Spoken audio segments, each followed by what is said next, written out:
اللهم صل وسلم وبارك على نبينا محمد وعلى آله وصحبه وسلم تسليما كثيرا. نبدأ فقط التسجيل.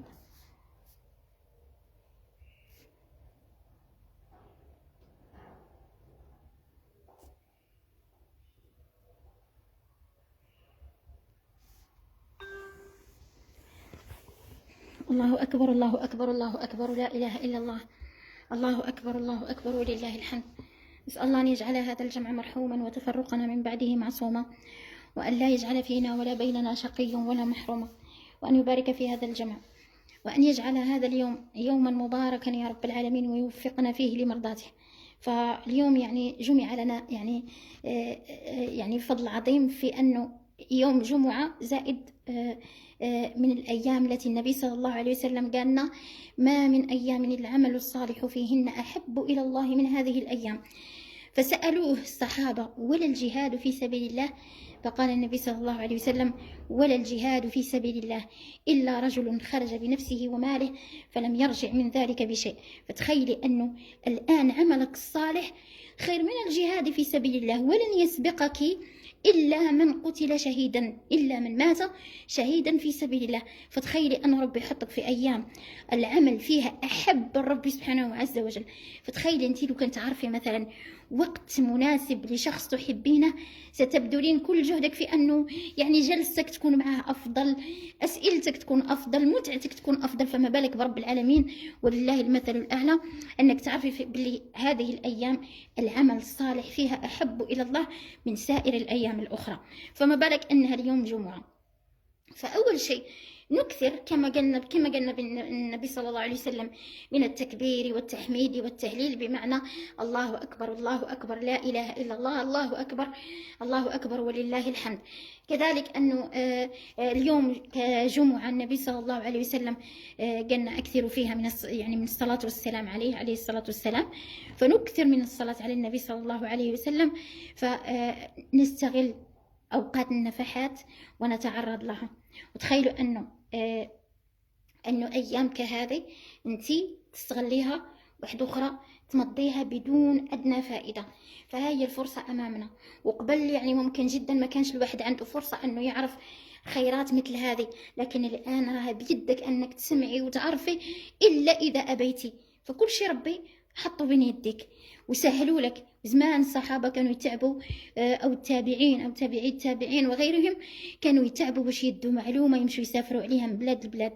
الآن بضغطة زر تقدري توصلي لكل ما تريدين، وعلى العكس الناس تتبعك وتجيك إلى مكانك. ومع ذلك مع الأسف أحيانا كثيرة نجد أننا غافلون، فنسأل الله العافية ونسأل الله التوفيق ونسأل الله السداد، وأن لا يحرمنا فضل هكذا أيام، خاصة في هذه الأيام مدام أنها أحب الأيام إلى الله، والعمل الصالح كله يعني فيها يعني أفضل من الأيام الأخرى. فنتذكر فضل العبادة التي قد ننشغل عنها. يعني حتى من يعملون لدين الله، يعني اللي يخدموا العمل اللي يتعداهم إلى غيرهم، قد يغفل المرء في طريقه، بدل يعني قد ينشغل عن عباداته بالتذكير وبالبذل وغير ذلك. لكن فرصتك في هذه الأيام أن تبذل جهدك، أنك تستغلي لنفسك، كذلك نفسك تاني هي لك، عندها عليك حق. فتستغلي مثل هذه المواسم في أنه أنت تاني تتزودي للطاعة. والله العظيم نحسها وكأنها يعني وقت تشتكي لما تشحني هاتفك، ما تبغي مدى بيك دايما يكون طالع، ما تخليش يوصل الحمر. احنا مع الأسف غالبا رانا في واحد الضياع، رانا دايما يعني في منطقة الخطر هذيك، لما الهاتف يكون صايم ديشارجي. وصلنا لهذيك المرحلة مع الأسف، قليل وين ولينا نستغلوا أن نبذلوا مجهودنا باش نقتربوا. لكن أحيانا كثيرة قادرة تعرض عليك فتنة وأنت في أسوأ مراحل الضعف، فهذيك هي الكارثة. لما تخلي روحك حتى الديشارجاي في لحظة قادرة تطفاي، ونعوذ بالله. فلهذا تستغلي مثل هذه الأيام بأنك تستمتعي بالعبادة. العبادة أنك تتلجئي ربي، أنك تكثري من ذكر الله، وتتفكري كيفاش سيدنا داود عليه السلام كما ربي سبحانه وتعالى ضرب لنا به المثال، يا جبال أوبي معه والطير وألنا له الحديد. كيفاش ربي سبحانه وتعالى قال وآتيناه الحكمة وفصل الخطاب وغيرها، سخر معه الجبال يسبحن والطير وغيرها. فكانت كقدوة للنبي صلى الله عليه وسلم لما قال له اصبر على ما يقولون، أي كما صبر من قبلك من الرسل. فأي حاجة يقولوها عليك لن تضرك. هذه كانت كلمات تثبت النبي صلى الله عليه وسلم، وسأقرأها لكم كما أوردها السعدي رحمة الله عليه وجزاه الله عنا خيرا، لما قال له اصبر على ما يقولون كما صبر من قبلك من الرسل، فإن قولهم لا يضر الحق شيئا ولا يضرونك في شيء وإنما يضرون أنفسهم. ثم قال له واذكر عبدنا داود ذا الأيد إنه أواب. لما أمر الله رسوله صلى الله عليه وسلم بالصبر على قومه أمره أن يستعين على الصبر بالعبادة لله وحده ويتذكر حال العابدين. فلما ربي سبحانه وتعالى يأمرك بالصبر لازم تعاوني نفسك على ذلك، يعني كما قال له أعني على نفسك بكثرة السجود، كذلك رب العالمين لما قال له واصبر وذكره بمن قبله من الرسل، فاصبر كما صبر أولو العزم من الرسل. فهذه الآيات ومثلها تثبت المرء، سواء كان إنسان في أول خطواته مع الله أو كان إنسان ممن يعني لهم فضل على أنفسهم وعلى غيرهم. فقال له ومن أعظم، ضرب له المثال من أعظم العباد نبي الله داود عليه السلام، فاصبر على ما يقولون في آية، وسبح بحمد ربك قبل طلوع الشمس وقبل غروبها.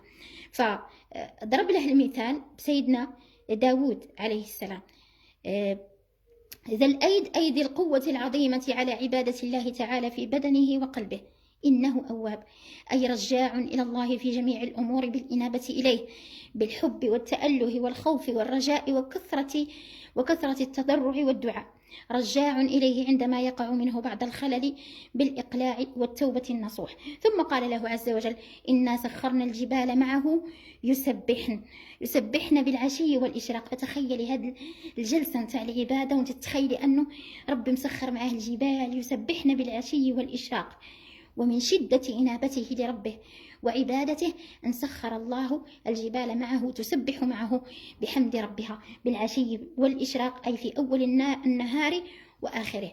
أي إنا سخرنا الجبال لتسبح مع داود عند تسبيحه لنا كما سخرنا الطير وجمعناها لتردد معه التسبيح والتقديس لنا. فانظروا كيف أنه والطير محشورة كل له أواب. فتخيلي عبد يعبد الله والطير تسبح معه. فبعدها لما قال ربي سبحانه عز وجل والطير محشورة كل له أواب، بقوله محشورة يشير إلى أن الطير قد حبست وجمعت لغرض التسبيح معه حتى لكأنها تحلق فوقه ولا تكاد تفارقه من شدة حرصها على تسبيح الله تعالى وتقديسه. والتعبير بقوله محشورة يشير إلى أن الطير قد حبست وجمعت لغرض التسبيح معه لكأنها تحلق فوقه ولا تكاد تفارقه من شدة حرصها على تسبيح الله تعالى وتقديسه. ويصح أن يكون الضمير يعود إلى الله تعالى، مثلا نقول لكم في كلام السعدي رحمة الله عليه، ويصح أن يكون الضمير يعود إلى الله تعالى، فيكون المعنى كل من داود والجبال والطير كان كثير التسبيح والتقديس والرجوع إلى الله تعالى بما يرضيه. ثم قال عز وجل وشددنا ملكه وآتيناه الحكمة وفصل الخطاب. فشوفوا الكرامات والمنة. ثم ذكر منته عليه بالملك العظيم فقال وشددنا ملكه، أي قويناه بما أعطيناه من الأسباب وكثرة العدد والعدد التي بها قوى الله ملكه. ثم ذكر منته عليه بالعلم فقال وآتيناه الحكمة، أي النبوة والعلم العظيم، وفصل الخطاب أي الخصومات بين الناس، يعني أنه كان عنده قدرة أنه وحكمة في أنه يفصل بين الناس ويحكم بينهم. ثم ذكر لنا عز وجل وهل أتاك نبأ الخصم إذ تسوروا المحراب إذ دخلوا على داود ففزع منهم. فقبل أن نشرح هذه الأمور نتذكر كيف أنه للعبادة أثر عظيم في أن ذكرنا ربي الكثير مما سخره الله لنبيه داود عليه السلام بلزومه للعبادة. فانظروا كم غفلنا وكم لهونا، والله لهونا لعمر الله ثم تتابعت ذنوب على آثارهن ذنوب، فيا ليت أن الله يغفر ما مضى ويأذن في توباتنا فنتوب. فالإنسان يتذكر، اتقوا الله ولتنظر نفس ما قدمت لغد، فلعل الله سبحانه وتعالى بعد ما يعطيك فرص كهذه، فرصة نفحات كما هذه، تكوني فيها ذاكرة لله بعد أن غفلنا عنه كثيرا. والله إنها لنعمة عظيمة. فلا تنسوا، لا تنسوا الله أكبر الله أكبر الله أكبر، واستشعروا قيمة أن الله أكبر. الله أكبر من الدنيا وملذاتها وشهواتها وزينتها وغير ذلك. الله أكبر من صعوباتك، من همومك، من ضيقك، من حزنك، من آلامك، من كل الأمور التي تشغلك. الله أكبر من كل شيء. هذه الدنيا ربي ضرب لنا المثل نتاعها كي نعلم قيمتها. إنما مثل الحياة الدنيا كماء أنزلناه من السماء فاختلط به نبات الأرض مما يأكل الناس والأنعام حتى إذا أخذت الأرض زخرفها وزينت. فانظروا إلى الفجأة، حتى إذا أخذت الأرض زخرفها وزينت، خاصة هنا يدرنا على أهل الباطل.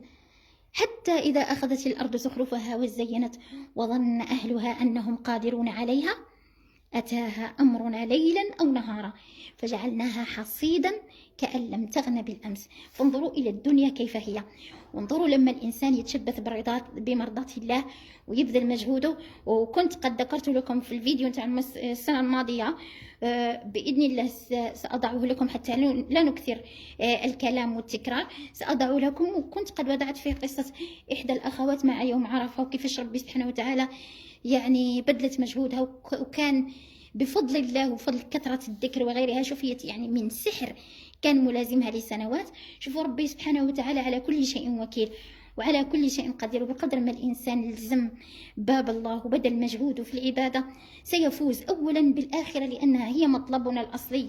والدنيا هذه ما نحن لا نتقوى بها إلا على الطاعة.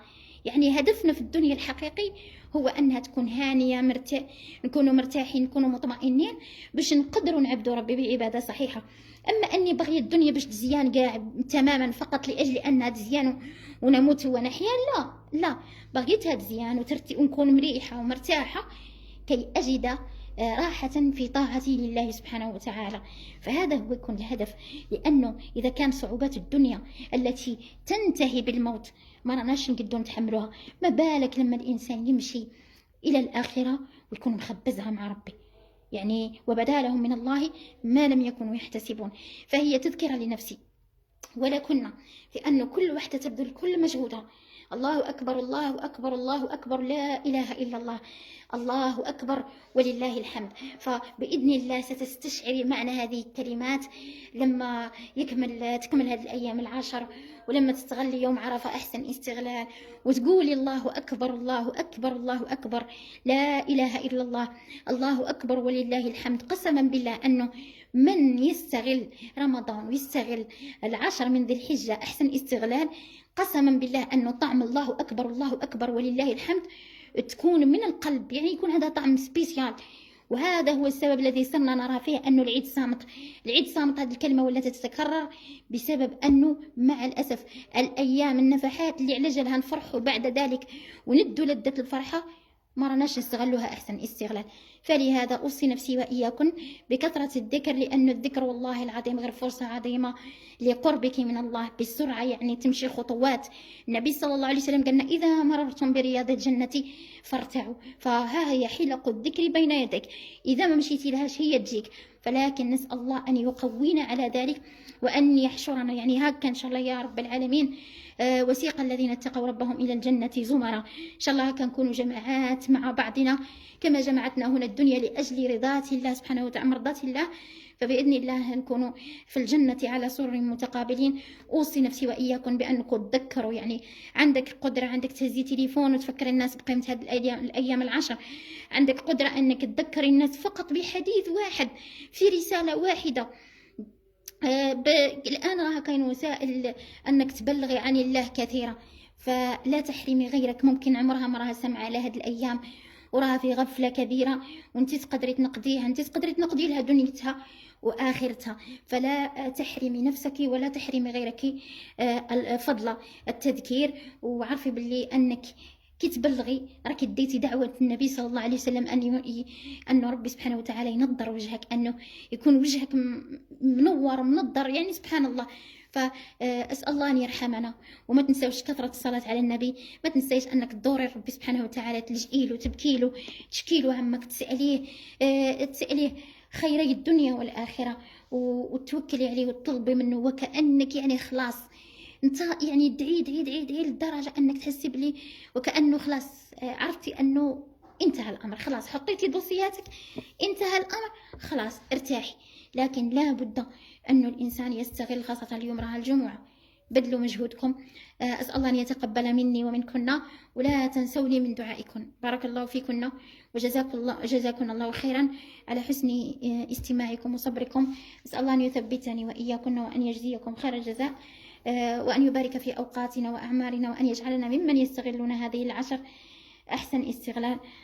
والسلام عليكم ورحمة الله وبركاته.